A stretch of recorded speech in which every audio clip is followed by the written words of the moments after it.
Shuaib. I'm a doctor. I'm based at Guy's and St. Thomas's Hospital, and I'm the course organizer for BitePACES, which is a PACES course based in London, and I'll come on to that in just a second. But the focus of today's webinar is going to be on how to ace your PACES. So in brief, I just want to run through three things in this webinar. And it's not going to be a long webinar. It's more maybe, kind of 30 minutes or so. And then at the end, you guys can ask your questions or feel free to ask any questions throughout, really. But just some background about myself. So I sat PACES back in 2019 now. So I graduated in 2017, and then towards the end of 2019, um, I ended up sitting my PACES. And since then, I've done a lot of teaching to medical students, to doctors, across all sorts of domains. And it's something I'm pretty passionate about because I know people find paces quite difficult, but what I want to impress today is that it's really not as difficult as you think if you prepare for it correctly. So today we're going to run through the exam and how it works, particularly with the updated format, because I said it in the good old days when Station 5 was your short cases, what to expect on the day and how to prepare effectively. And I welcome audience participation, questions, etc. So please do, you know, just drop messages in the chat if you have anything that you want to add or clarify. Just before I start, I wanted to flag up our course, which is coming up in September and October. And I think, as I'll come on to later, a course is essential. Obviously, I'm going to tell you about my course, but you're welcome to check out other courses as well. Uh, to prepare, I mean, I do know people who have passed paces without going on a course, but I think you'd be shooting yourself in the foot if you didn't, because the problem is wards can get hectic, patients can be unwell in hospital. You just need an environment where you can see as many patients as possible across a short space of time. And that's what a course gives you. And in our course, we have a 1 day course, because I know some of you have busy on-call schedules. And we also have a more comprehensive 4 day course. And depending on which one you go to, we try and get you to see up to 40 patients. We really pride ourselves on small group teaching. So we don't want more than two people at the bedside, and we have a tutor at every bedside to really walk you through the signs. Um, we started in 2023, and we've kind of had several hundred, maybe just short of 500 odd go through our course with very positive feedback. So please do check that out if you are interested in attending. The QR code is there. It's www.bitepaces.com. And yeah, if not, we would always be doing these webinars for you guys. Oh yeah, and also some of you might already be part of the WhatsApp group, but this is something I started like literally a few days ago. Um, just to build a community where you can ask questions to me and to the faculty. And anyone's welcome to join that. So please do join that. That's the QR code there. And I'll post that QR code again at the end if you didn't catch it just yet. Cool. So let's crack on. As with any clinical exam, it's a game, right? PACES, it's like medical school OSCEs, but on steroids. It's you need to know how to play the game. It's an act. I know some smart people who've not passed this exam. Um, and as with any of these sort of PACES or OSCE type exams, it's about showing what you know rather than having lots of knowledge. It's about how you show off that knowledge because the examiner can only see what's in front of them for that 10-minute or 20-minute period, and then they're never going to see you again. And it's about the impression you leave on them. And so it's really important to keep that in mind when you're preparing. Because when you're preparing, you also want you're like an actor, when you're examining a patient in front of your colleagues in hospital, you want to put on that show, you want to present properly, you know, do things with the fact that you have an exam coming up in mind. And I thought it'd be useful to go through some statistics. So the pass rate is around 50%. I was looking at the most recent cohorts towards the end of 2023. And this is uh obviously an average across everyone. And it really depends, if you're a UK trainee, a UK graduate on IMG, your pass rate kind of differs on that basis. IMGs do tend to do worse, which I think is a bit unfortunate, but if you are an IMG, and we do have a fair few IMGs coming through our course, roughly, a large proportion of people who come to our course are IMGs. And what I would say is, it's important to know this stuff beforehand. It's important to know where the common pitfalls are so you can prepare for them. So I didn't put this in there to dishearten anyone. I just put this in there so people know where, people normally slip up on and can then actually do something about it. People perform poorest, according to the statistics, on identifying clinical signs and coming up with appropriate differential diagnoses. And we'll come on to how we can kind of tackle some of these things. I think for IMGs specifically, if there are any IMGs here, probably communication is a big one to focus on as well. So what I'm going to do is just walk you through station by station, and then we'll have some general tips at the end. I'd hope that if you guys are sitting paces in the near future, you know kind of how the exam is structured, but it's split up into 5 stations. Station 1 is respiratory and communication. So with respiratory, you'll have the initial 10 minutes, 6 minutes examining the patient, and then the examiner will stop you and you'll have to present, and they'll ask you a few questions. And we'll come into presentation later, but the key is you want to present in a way that is succinct and just to the point and not drag it on too long. Like I said, it's a show, and no examiner wants to kind of get bored or like annoyed just because you keep going on and on. But we'll come on to that, and that's not a problem. Communications is literally just 10 minutes with the patient, and you don't have any interaction with the examiner. You're just left there to carry out a task. So we have collected some data on what's come up previously at various hospitals, and it's not extensive, but I have data on a few hospitals. Obviously, I wouldn't just go off of this, but the point is if you prepare for cases which are common, you're going to have 80% of the exam covered. You can never prepare for the rare, wonderful genetic or congenital disease that you've never seen before, right? But you can prepare for these. ILD, COPD, lung transplant, bronchiectasis, pneumonectomy versus lobectomy, and pleural effusion. These are kind of your bread and butter respiratory cases. If I had ILD, I had a patient who most likely had idiopathic pulmonary fibrosis. Okay, so it was very straightforward, lower zone crepitations, fine creps. He was a male, he was fairly old. Um, so he kind of fit that bracket. He didn't have any history of connective tissue disease or anything which could be causing fibrosis, like rheumatoid arthritis or something. Um, so this is a really common one, and the other ones are all very common. And I would know these cases inside out. Like you need to have seen, you know, at least 5, 6 patients with fibrosis. You should have seen tons of patients with COPD by now. Lung transplants might be a bit more difficult, but you can at least read about them, know what the scar looks like, and you need to know these cases from start to finish. So what the investigation is, what the management is, what the lung function shows, what the indications are for antifibrotic therapy, um, what the CT findings might show. You need to know them inside out, and you should probably know most of this from medical school finals, but just brush up your knowledge, okay? And we'll come on to what resources you can use to do that. Communication, this is very variable, but it tends to revolve around some sort of difficult or complex communication scenario.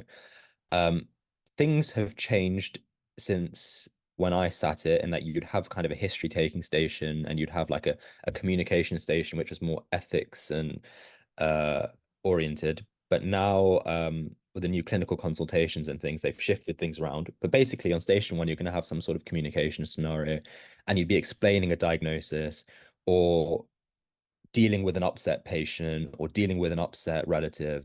And most of these things have come up in the past from our candidates. So explanation of a treatment such as peg insertion, mistake in administering insulin, like the wrong dose, or administering it to the wrong for the wrong indication. DVLA rules. This is what I had in my exam. It was a patient with some sort of neurological disorder. I can't quite remember if it was like blackouts um, or a new diagnosis of stroke, something along those lines. But basically, I had to explain to them they couldn't drive for, X period of time, and you need to know the DVLA rules inside out. One of our previous candidates had something around genetic counseling, newly diagnosed men syndrome, breaking bad news. So this is varied, but the general themes are around explanation, around dealing with someone who's upset or breaking bad news. Kind of, if you have those domains covered, um, you should be good.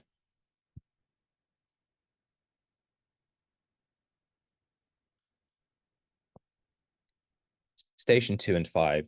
So station two and station five are your clinical consultation scenarios. So when I sat this in 2019, there was no clinical consultation. You would just have this thing called station five, and that would be two short cases. So there'd be two complex patients, and you'd spend 10 minutes each. You'd take a focused history and examination, and then you'd have a viva where you'd present what you think's going on. So for my cases, I had sarcoidosis and acromegaly.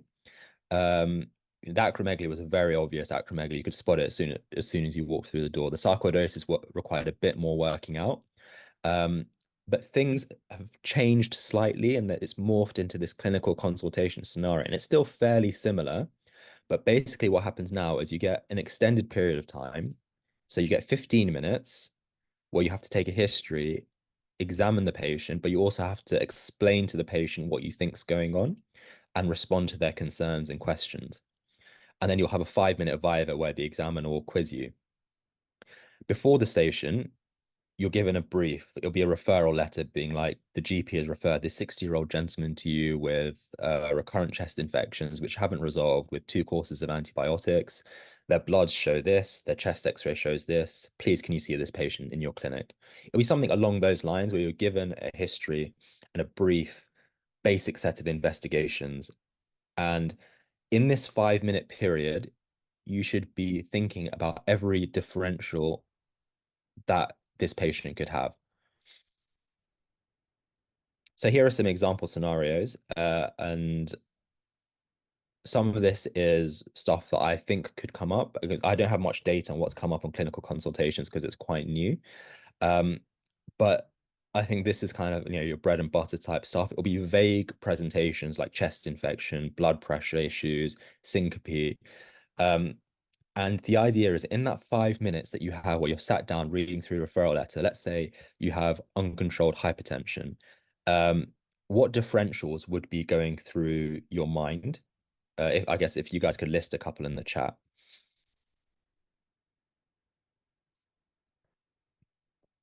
This webinar isn't meant to be so much clinical, but it'd be useful to get you guys thinking. Like, let's say, imagine you on your clinical consultation station, and the referral letter was for uncontrolled hypertension. What sort of differentials and diagnoses do you need to consider?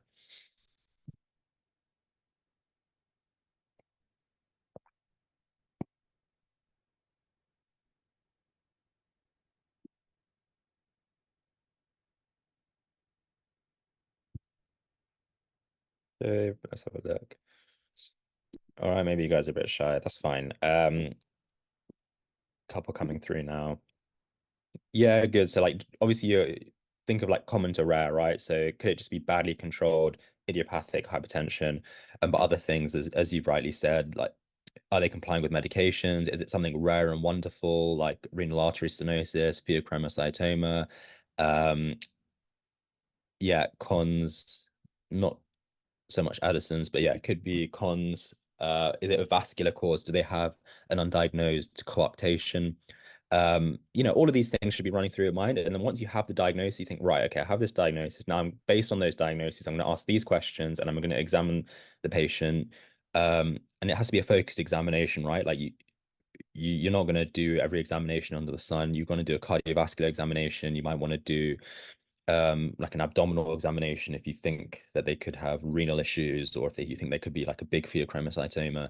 So focus your examination and then based on that, carry on, explain to the patient, this is what I think is going on. You may not have the diagnosis nailed, but you'll be like, this is what I think is going on. You have high blood pressure. It could be due to these three reasons.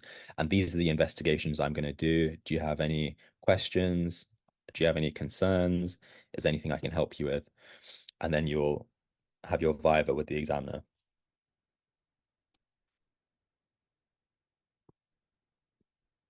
So sorry, that was station two and five. And then station three is your cardiovascular and your neurology examinations.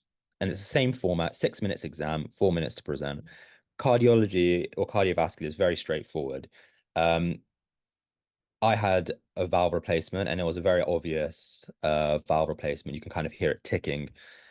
The key here is to know, is it an aortic or a mitral valve? Because those are realistically the two that you're going to get. So just remember to time it with the patient's either S1 or S2, see where the click is, and you should be able to figure it out. Other things that you might get are heart failure, congenital heart disease. We've had a candidate have dextrocardia in the past.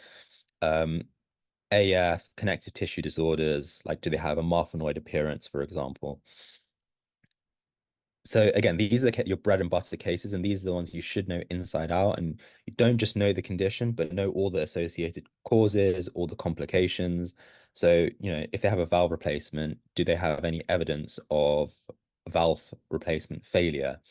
Um, so, what does the murmur sound like? Is it just a normal flow murmur, or does the murmur suggest that the valve has failed? Do they have heart failure with a valve replacement, suggesting that the valve may have failed, etc., etc.? Neurology, I think, in my opinion, is the trickiest examination. I know from speaking to tons of candidates, this is the one that we all struggle with, and just because it covers such a vast range of pathologies.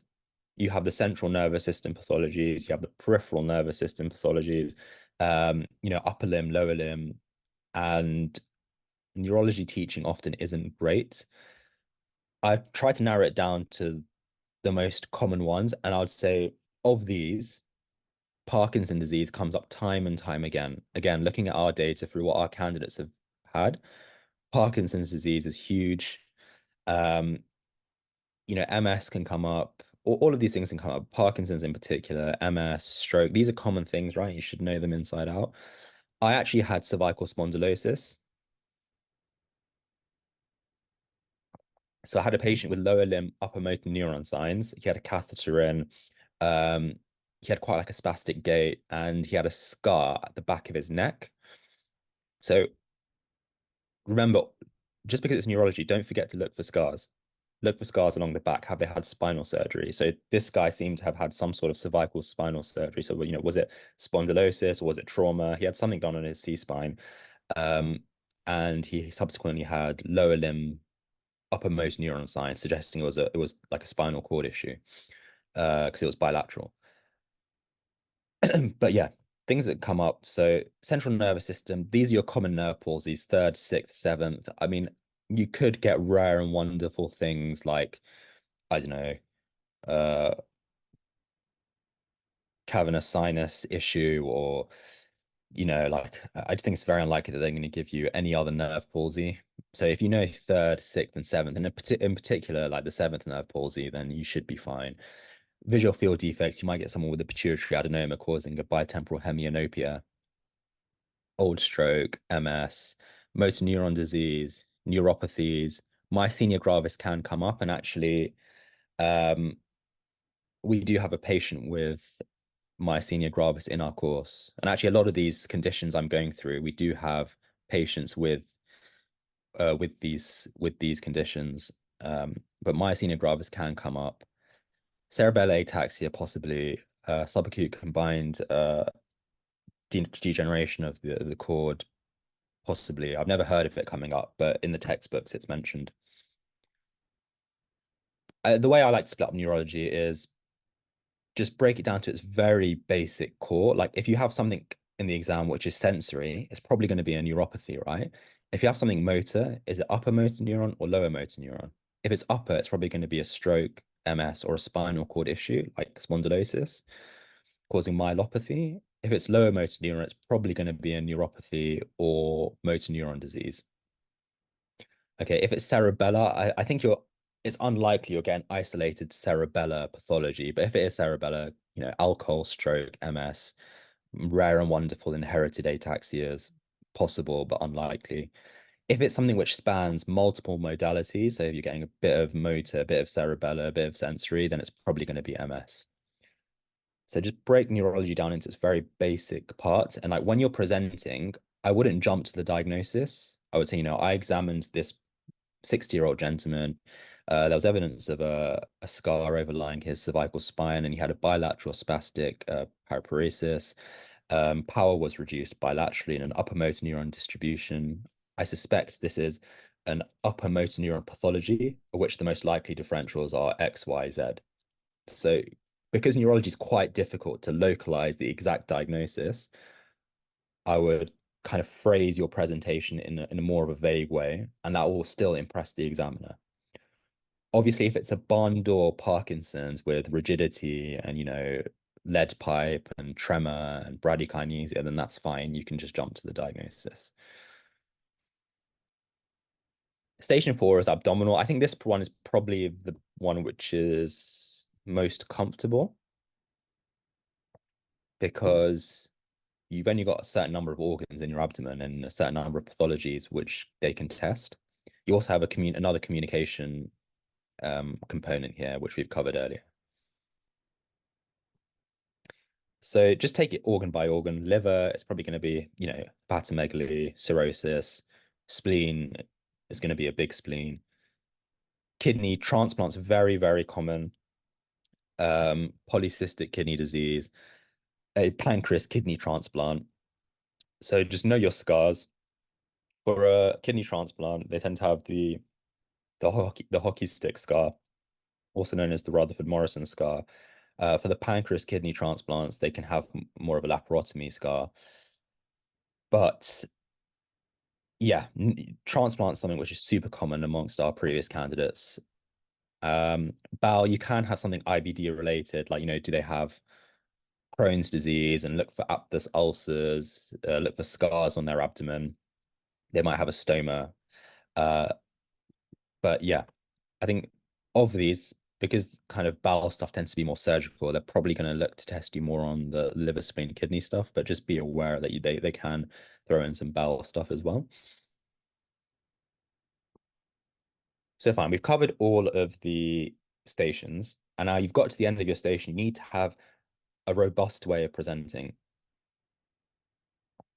So my colleague, Dr. Osman Ahmed, he did a respiratory webinar about a week ago, and he covered how to present. So I'm just kind of stolen this from him. But you have two ways you can do it. They'll either ask you, can you please present your findings? Or they'll say, can you please let us know what your positive findings are? So listen to them carefully, because you must answer what they ask you, because if you don't answer what they ask you, you risk annoying the examiner. So if they ask you, present your findings, just do it in a very systematic way. Keep it brief. Don't mention everything under the sun, because you want to keep their interest. So, I examined a 60-year-old gentleman. At the bedside, there was no paraphernalia of respiratory disease. So start off with the bedside, then mention something about inspection. So the patient looked comfortable at rest, or the patient looked like he was in respiratory distress, etc., etc. Then move on to the periphery. So the patient had signs of clubbing, the patient had signs of peripheral cyanosis, the patient had no peripheral stigmata of respiratory disease. Then move on to your main findings. So on the examination of the chest, I noted that there were bilateral fine crepitations, chest expansion was normal, percussion was normal. And once you've done your main findings, move on to complications. And you don't necessarily need to know the complications of every single disease, but the complications for each system, right? So for respiratory, any chronic respiratory illness will eventually cause heart failure or cor pulmonale. Um, in the abdomen, any sort of liver pathology is going to end up causing ascites, jaundice, etc. So just know the vague complications.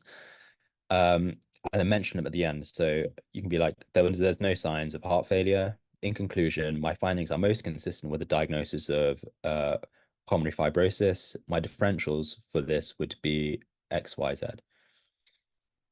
If they asked you what are your positive findings, just keep it brief. So I examined this 60-year-old gentleman. My positive findings were clubbing at the periphery, and on auscultation, I heard bilateral fine crepitations in a lower zone distribution.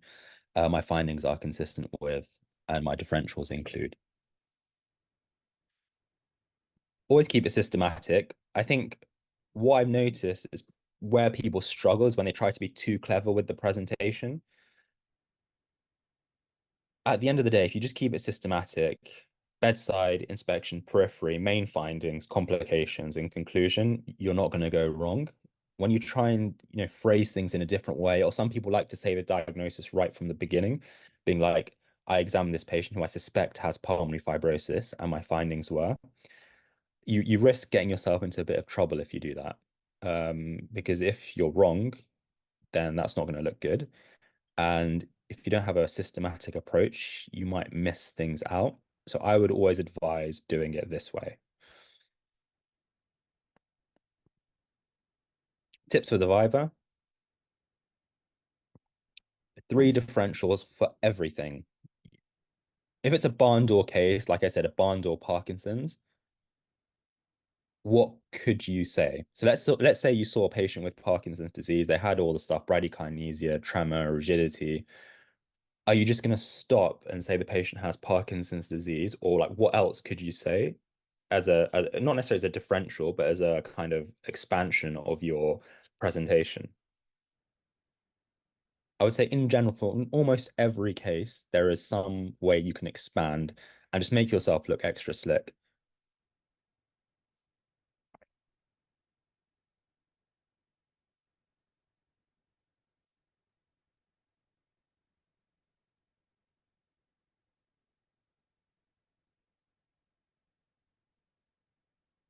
Okay, whilst you guys are thinking, I will say like, okay, so you see a patient with Parkinson's disease. What you can say is like, okay, do your spiel. I suspect this patient most likely has idiopathic Parkinson's disease. Other possible etiologies for this could be a Parkinson plus syndrome, which include, MSA, PSP, etc. So, don't say the acronyms in the exam. You should say the whole thing, um, and then be like, however, I think those are less likely in this instance, and then you can just stop there.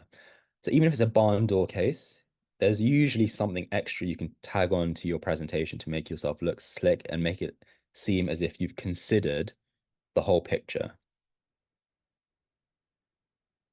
But yes, always have three differentials at the tip of your tongue and have reasonable differentials. We'll come on to this later and why it's important. But for splenomegaly, okay, is it something infectious? Probably unlikely in the exam, but you can, infection is a fairly common cause of splenomegaly. Is it a hematological malignancy? Is it portal hypertension? Don't say something like Gaucher's disease. It might be Gaucher's disease, but like that's not the place you would start. And I've noticed this amongst candidates. Sometimes they will just panic and they know the stuff, but like they'll just get panicked and the first thing they think of, they'll blurt out and it'll be something really random like Gaucher's disease. Um, so don't try avoid doing that. And don't list 10 things, just stick to three. Once you've listed three, you've done your job, you look slick, you look good. And just to highlight this point, like not to say something silly in the exam, in my exam, I had a patient and I said the diagnosis could be infectious mononucleosis. They might have had splenomegaly. I can't quite remember the exact case. And the examiner turned to me and he was like, "Do you really think this patient has infectious mononucleosis? Do you think that's likely?" And I was like, he was basically pulling me up on it because it was a silly thing to say. And I was like, "No, yeah, I take that back." So you don't want to be in that situation. Answer the question directly and succinctly. You know, don't we have a habit of when we're panicked, we tend to waffle. Don't waffle. It's better to be short and sweet and miss out one or two things than to waffle and have include everything, but also include another 10 irrelevant things.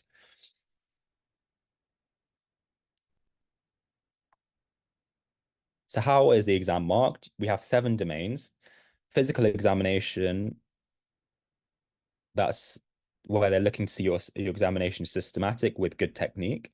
Identifying physical signs. So you need to pick up the signs and interpret them correctly and not miss signs. Clinical communication. So are you gathering the information in a systematic way? Are you clear? Are you explaining things correctly? Are you being empathetic? Are you addressing the patient's concerns? Never forget ICE. This is a huge thing. Ideas, concerns, expectations. They love that sort of thing. Differential diagnosis, be reasonable. Like this is why I said the rule of three. As I said, don't say something silly. Just keep it short. Three differentials. Move on. Clinical judgment. Have you come up with a reasonable plan which is safe in a reasonable time frame and that's actually realistic? Managing patients' concerns, that kind of comes under ICE, and maintaining patient welfare. So you always check, is the patient in pain?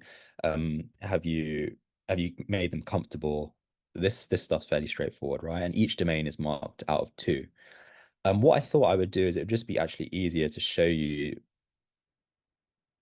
the actual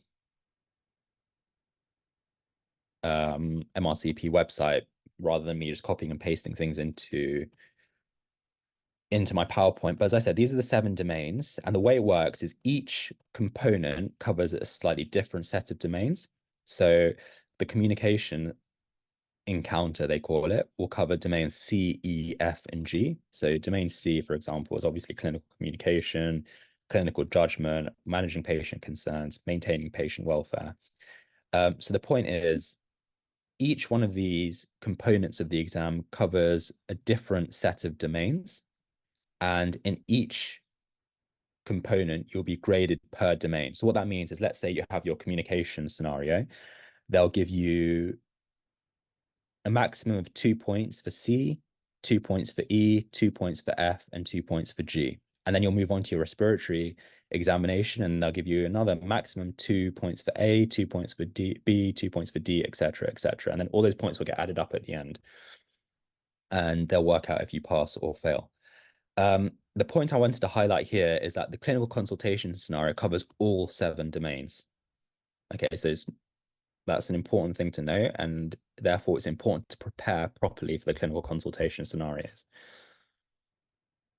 Cool, let's go back. And just on that point, clinical consultation scenarios is something that we do cover in our course, because it's something that it's a bit unknown and candidates struggle with it.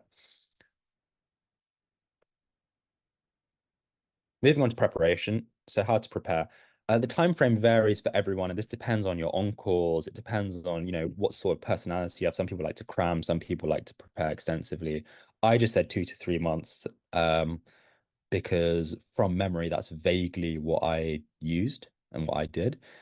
But you're welcome to spend more time on it. It's the more time you spend preparing, the better. Your exam, your early preparation, wherever you start, the first thing to focus on is your exam routines must be slick. There's no excuse for your examination routines to be sloppy when you're walking into the exam.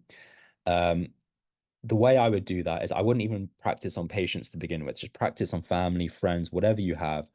Um, Make sure you're getting those examination routines done, ideally within 5 minutes, because you're practicing on healthy people. On patients, it's going to take you slightly longer. Figure out what works for you. Don't try and cram every technique under the sun. If you're going to do, I'm just trying to think, like, if you're going to assess for hepatomegaly, don't palpate, do the scratch test, and do like every test, under the sun. Just stick to one. Keep it simple.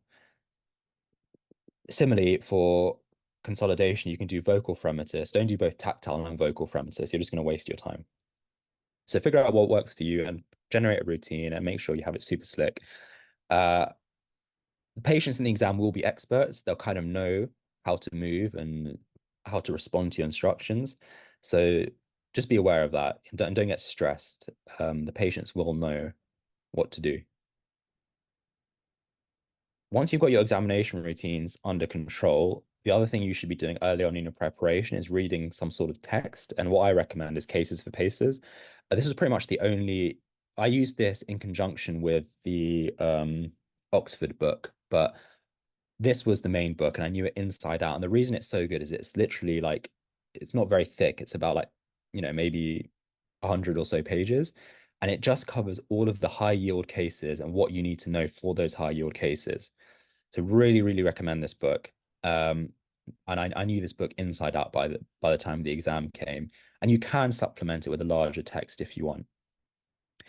Video banks, there are some paid video banks which you can access online, which I used, which are okay, and they're just good to pass your time. You know, when you're eating dinner or something, you can watch someone examine a patient with Parkinson's disease.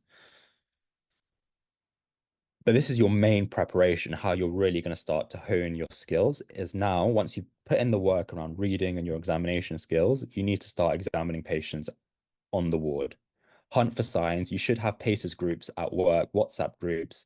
So I was in a slightly annoying position that I was a locum at the time. So it made it difficult for me because I didn't really know anyone or I didn't have medical colleagues. I was locuming.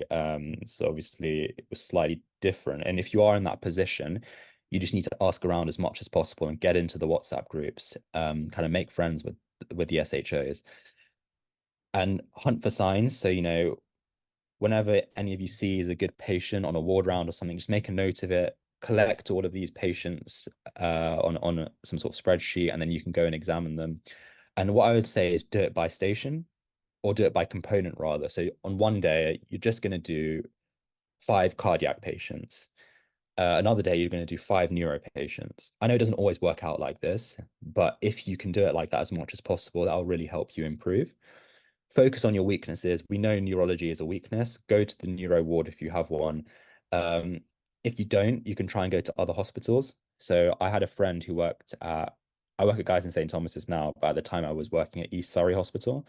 So I had a friend who worked at Guy's and St. Thomas's Hospital, and he took me around the cardiology ward, and I saw loads of great cases of congenital heart disease and like pulmonary stenosis and rare operations, which I just never would have seen in my district general. Get in touch with consultants for bedside teaching. You need to be put under pressure. Don't just do this with your friends. You need a consultant to sit there watching you examine the patient for 6 minutes and grill you as if it's a viva. You need to feel the anxiety and that pressure early on. So do this as much as you can. And consultants are generally quite happy to teach. Um, for communication skills, I would practice this mainly with friends because these scenarios you can act, right? You just need to have the brief and some of those communication scenarios which I listed early on, you can practice some of those. If you want these slides, you're more than welcome to email me later and I can send them over to you, or you can message in the WhatsApp group. For clinical consultation, again, this can be practiced with friends. You can do this stuff over Zoom. So what I know some people have done is that they would come up with mock scenarios with investigations, and they'll create a brief being like, you're going to see a 20-year-old patient who's been referred with recurrent chest infections, bloods are this, chest x-ray is this. You'll read that brief. You'll then take a history off your friend over Zoom. Your friend will then give you the examination findings. Obviously, you can't examine them because you're over Zoom, right? And then you will explain the diagnosis, etc., and then do a viva. So that's one way you can do it if you're short of time or if you have colleagues who live far away. But try and practice as much as possible with friends. But I think one of the best places you could get good at clinical consultations is in clinic or SDEC. That's what we call our ambulatory care. Basically, ambulatory care patients are essentially the sort of patients you're going to be seeing in your clinical consultation, where the GPs refer them with vague symptoms and they just can't work them up. So they send them to you guys, right, in ambulatory care. So that's a nice place to practice clinical consultations, and you can do it and time yourself. And then you can, when you're presenting back to your consultant, you can do it as a viva scenario, or you can just present to your friend as a viva scenario. When you're getting closer to the exam, keep doing all of those things you were doing before. Keep reading the books over and over again, watching the videos. There's some really good YouTube videos which are free. You can just type in like PACES cases. And I remember there was this one really good consultant. He was from somewhere up north, and he would literally film himself examining or film candidates examining patients. But you can find this stuff on YouTube. Go on a course when you're getting close to the exam. Okay, that would be my preference, and that's what I did. I went on a course 2 weeks before my exam, and what I would say again, particularly for me, because I was locuming, I didn't have that much exposure that the medical trainees had. So the course was really important for me. But I would say regardless, you know, particularly if you guys are in training programs, you're going to get a course funded anyway. It's an investment and it will increase your chances of passing the exam. Don't think that like, don't try and avoid a course and trying to save money and then be in a situation where you struggle in the exam and then have to resit the exam. Like, do your best from step one. And as I said, we run a course which you're more than welcome to attend. That's probably the bulk of what I want to do. I'm going to stick around for a bit to take questions. You're welcome to post in the chat. Uh, we have another webinar coming up next week on cardiology by one of our cardiologists who are on the faculty. Um, Join our WhatsApp group. That's a QR code there. And a QR code to go and check out our PACES course. So as I said, our PACES course covers tons of patients, small group teaching, no more than two at the bedside. We have a great faculty, great signs, and a lot of the conditions I've mentioned in this webinar will hopefully pop up in that course. But even if you don't want to come along to the course, join our WhatsApp group. You're welcome to drop me an email if you ever have any questions, and I'll try my best to answer them. And if I don't see you guys, I wish you all the best in your exams. PACES, what I want to impress is PACES, as I said, it's not as hard as we make it out in our minds. It's very doable. Even if you sat it before and this is your second or third attempt, don't worry. You just need to do the right things to prepare and you will get there. Sorry, someone has a question in the chat. Yeah, just type it in the chat. That's absolutely fine. I'll stick around a bit for questions. Let's see it. Q&A. So someone's asked, can you share the slides? Yes, if you join the WhatsApp group or if you email me, then let me drop my email in the chat so you can email us at support@bitepaces.com. You can have access to the slides. As I said, we do have a bit of data on what's come up in the past at various examination centers. So if you did want to, if you do know where your examination center is, then you can always email us to see if we have any candidates who've been to those previous examination centers. I'm not promising anything, but we can try. And just because something come up in the past doesn't mean it's going to come up again. But it's always useful to know what your previous colleagues have gone through. I always find that useful. And what I'll do as well is I'll email you all the link to the next webinar on cardiology cases, and I'll also email you all. We'll probably generate some sort of discount code for you for the course because you've come to the webinar, so that'll be exclusive for you guys.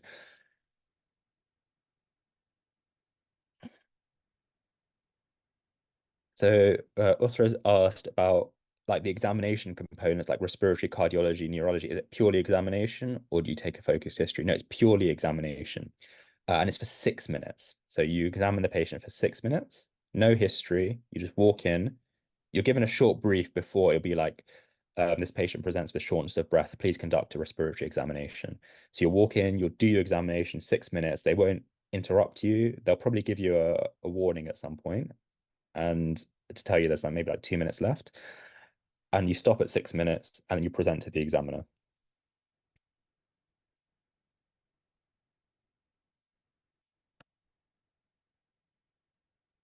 Another question. So by a deal. So I'm starting my IMT next month. Really interested in your PACES course. I'm gonna take up it, but not sure if I'll definitely be getting reimbursed. Oh, so one thing I should have said is that also if you're for our course, if your exam dates, because I don't think the exam dates have been released. Am I right in thinking that? If the exam date comes after our course, obviously we'll give you a refund for the course. So don't worry about that. The other thing is, as you were saying, if you're not sure about study budget, yeah, so generally what happens is your training program will fund one course, um, and they don't tend to fund a second course. That's if you're on the actual IMT program, which I believe you are, Ideal. So You should get one course funded, and I would say that's pretty likely. I've never had an issue of someone not getting one course funded unless they're not on a training program or they're like a trust grade or something. Maybe the rules are a bit different there. If it's a second course, then you might struggle a bit more to get funded, and sometimes it's discretionary. You'd have to go to your TPD and ask them. And what we can do there is we can provide you a supporting letter. Sometimes that can help, but you should get a first course funded.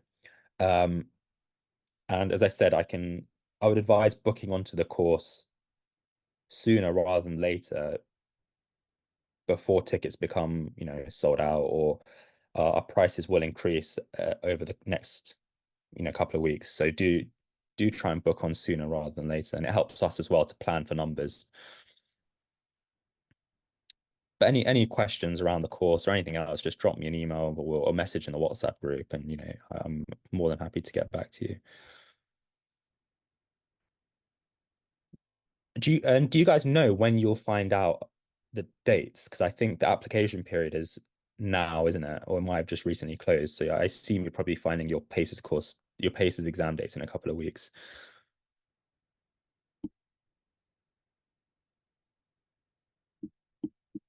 So sorry, I just how long the early bird rates last? Actually, our prices just went up a couple of days ago. But with the webinar discount, it will essentially get you the early bird rates, and the prices will probably not go up again for probably another couple of weeks. So in essence, you probably got 2, 3 weeks.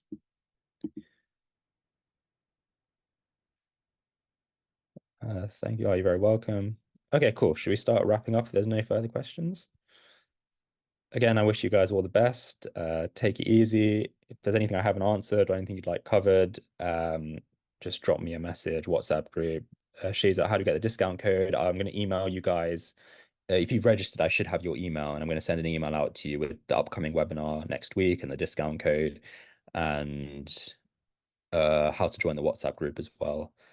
Um, but yeah, take it easy, everyone. Have a good weekend. Well done for turning up at 10 a.m.